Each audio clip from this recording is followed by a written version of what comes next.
not there, I promise you, just let us know. We will be there as well. Hey, we're going to head down to Charlotte. Mr. Wesley Allen is on the call for a fantastic race. How are you, my friend? I'm doing well. Probably got about 5-6 hours of sleep when I came in last night, and got up this morning and hightailed it to Charlotte. Got to see some friends, had to social distance. My face feels numb from wearing a mask all day. But other than that, I'm doing well. And what a phenomenal North Carolina Education Lottery 200. I'm going to tell you something. Chase Elliott might have won the battle, but Kyle Busch, man, he about won the war. I have seen racing all my life, but the way that man drove that truck in that last 20-lap green flag run, and I don't know if you guys are watching it on FS1 on the televisions or listening on MRN or whatever, if you could. But, man, Brandon White, he colleagues with me on Full Throttle. He was zigging and zagging and making daring moves and shooting 4 wide off the gap off 2 and down to the Roval road course apron. Phenomenal race here tonight. And absolutely. Yeah. Go ahead, Brandon. That was an absolutely phenomenal race. You know, with 40 trucks starting tonight, I was worried that it would turn into a little bit of a wreck fest because we haven't had a truck series still that big in about 15, 20 years or so. But it ended up really regularly in, and, you know, Kyle Busch, he got caught back in traffic at that pit stop. And, well, I mean, I think all of us in here remotely familiar with NASCAR knows if you put Kyle Busch in the back, he's not going to stay there for long. He's going to find a way up to the front. And sure enough, he did, but he just didn't quite have enough there to run down Chase Elliott for the win. Yeah, it was a really, really good race. Props to Chase Elliott. You know, it was a special one-off deal for him to be in the truck, and you know, iRacing, go figure, for racing simulation, jumped on board, and so did his sponsor Hooters. And you know, he got some of Marcus Lemonis's money, $100,000, and he's putting it towards a charity. Actually, he's not even keeping it; he's putting it towards charity. So I think that's really cool. But I tell you guys, as we wrap up this 7 races and 11-day swing tomorrow night with the Alsco 500K, which is going to be another quick sprint like we saw last Wednesday night at Darlington. You know, I'm loving this midweek racing. I really am, and I'm loving the fact that the numbers have been phenomenal. So many viewers. I get so many messages from people that are new fans of the sport, never knew about the sport. They're loving the sport. They're following the sport. They nag a little bit. They love it. They hate it. They want to see changes done, or what if they done it that way? But hey, people are talking about sports again, and I believe that a lot of the reasons why you're hearing about Major League Baseball firing back up. The NHL announced today that whenever they get the green light, they're going to have a 24-team round-robin playoffs for NHL hockey, for the playoffs for the Stanley Cup. You know, high school announced today that you know, by June 15th, definitely by June 15th, spring sports and fall sports can start practicing and conditioning and getting ready to go. Slowly but surely, social distancing, doing it, we're still going to start to see the resurgence of sports again, Trace, and I love it. It's exciting. And before we kind of really kicked off our segment today, and I told before we were on the air, I said, I promise you I'm going to say this on the air. I've actually enjoyed watching the racing, the auto racing on TV, as Brandon White, technically, the technical terms, auto racing. I've enjoyed it. I've had fun. It got into the iRacing. You know, I've enjoyed listening to iRacing, the Truck Series, part of the Formula One as well. And I've enjoyed that. And that kind of led into the first race of the season again at Darlington, which is the first minute there was a wreck, that's what you love to see. Of course, we want to make sure everybody's safe, but you tune in for the wrecks, let's be honest with you, as a newcomer to the NASCAR scene. But just explain a little bit about, if people don't understand this bounty that the word keeps jumping out for the $100,000 going towards charity, kind of break that down a little bit more, because yes, $100,000 is a fantastic purse, but what is this bounty that you guys are discussing? It basically got to a point where every truck race that Kyle Busch had entered in, he won. He dominated. He went on a stretch of winning like every truck race from the beginning of last year all the way to the beginning of this year.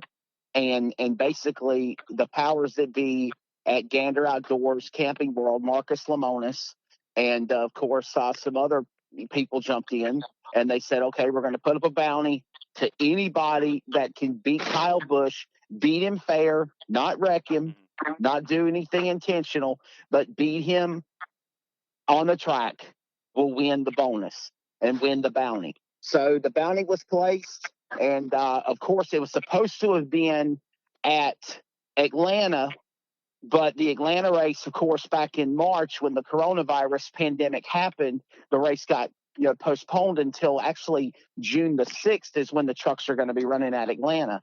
But basically they said, regardless of this pandemic, the bounty still stays in place. We're going to move it to Charlotte.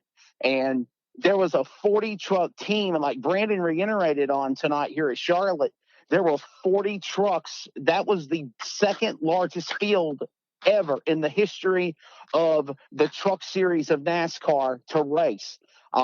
If you remember, right before the races at Darlington, NASCAR announced that they were going to open it up, not because normally they only have 32 trucks start and 36 for Xfinity. They allowed it where it was going to be 40, 40, 40 all across the board, just like the Cup Series, and allow some of these undermarketed, underfunded teams, not sponsorship teams, be able to have the opportunity to be able to run. And here's the thing that's so cool about this, the entry list for the trucks was actually like 44, 45. And there were how many? 47 entered, actually. 47. Okay, yes, I know it was close. I know it was closer down to that number. There were 7 trucks that were not eligible to run because obviously they had not had enough points and not had been running in competition and stuff. So they had to allow, the teams that have been running the most and had signed in and because of points to be able to get the opportunity. I think about my buddy Tim Vines, who drives, as a matter of fact, the Trump Pence truck. My buddy out of Florida, and he couldn't make the list. He was the first guy on the bubble in 441st position. And, I'm not saying that I'm a fan of this no practice qualifying because obviously practice makes perfect, but the reason why they're doing this, guys, is to allow the teams to not be at the racetrack, to not be around each other so much. So, I have to say, I actually like it. I mean, you get out there, you run what you brung pretty much, and that's what you got, and that's what your piece is. Well, it kind of pinpoints what we've been saying for NHL talk or high school talk, a little bit of everything about it. It's a kind of an even playing field. I mean, you have the high rollers that have the big time sponsors that can do anything they want to, but like you just mentioned, you have the ones that really can't afford to be out there every single weekend or every single week. It gives them an opportunity to be able to match up against these guys and gals that have been doing it for a long time and some of the greats. So I think it's great. I think it's fun.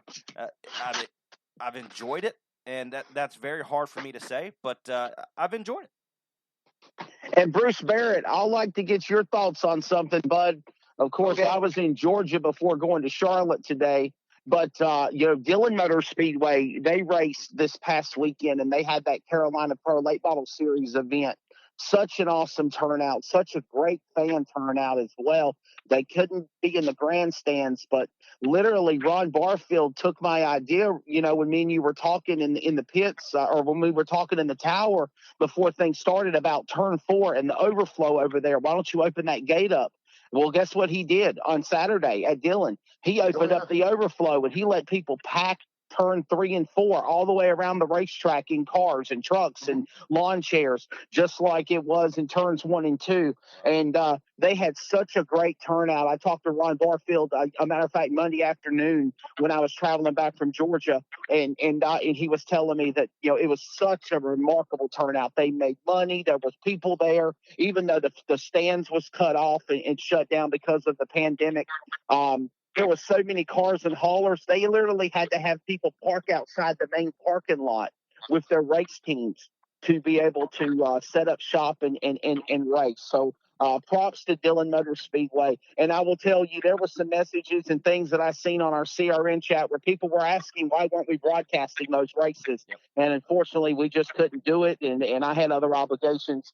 But yeah, Bruce, that's just a resurgence of getting that acceleration started a couple of weeks ago when we were at Dillon Motor Speedway, and then what they did at Darlington.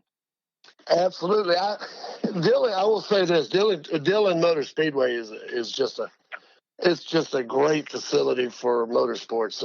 We were there covering an event a couple of Saturdays ago, and every race the 3 races they ran were fantastic, and just very competitive, good racing, and I applaud them on their efforts. And there's other speedways that are starting to do that now. We got the Cars Tour is supposed to be cranking up on June the 5th. The late model series is going to be out, I believe, at Ace Speedway, if I'm not badly mistaken there.